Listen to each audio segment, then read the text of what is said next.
we're trying to force creativity, trying to force ideas. But sometimes when I get there, I'm like, oh man, yeah, this is the thing I've been searching for. And it's just, I think every person just needs to give themselves just a little bit more space to not be on their phone, to not be constantly, and a lot of people have children, their children are up. Can you wake up a little bit earlier, not be on your phone, and just sit in silence and see what comes up? And I think that it's really important for people because what you'll notice is exactly what you're saying, which is what we do, like this life is so important, but it is very insignificant, and that's okay. There's nothing wrong with that. Like I love watching videos on YouTube about how small the earth is compared to the rest of the universe. And it stresses my wife out. She's like, I'm going to have a panic attack. Why do you watch this? Because I was like, I like to remind myself that even though it's all happening and I'm in it, none of it actually truly matters. Yeah. And that's okay. Absolutely. And I think when I'm listening to you, there's this feeling that, I feel like I agree with you. I think everyone is a creator. I do believe that creativity flows when we connect with that.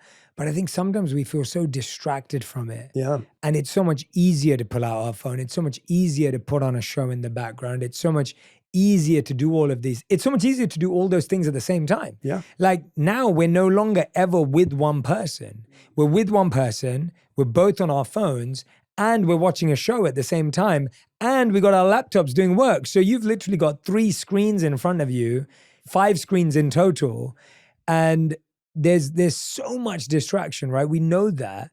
How does a person possibly, and I say this out of like compassion and empathy, because it's like, it requires so much from us. Right. Because everything around us is built for distraction. The foods we're eating, the things we drink and consume, the stuff that's created around us, it's all to distract. Yeah. So you're fighting like almost what feels to a lot of people like a losing battle. Right. What do you do to pick yourself back up? I mean, what's more important than that?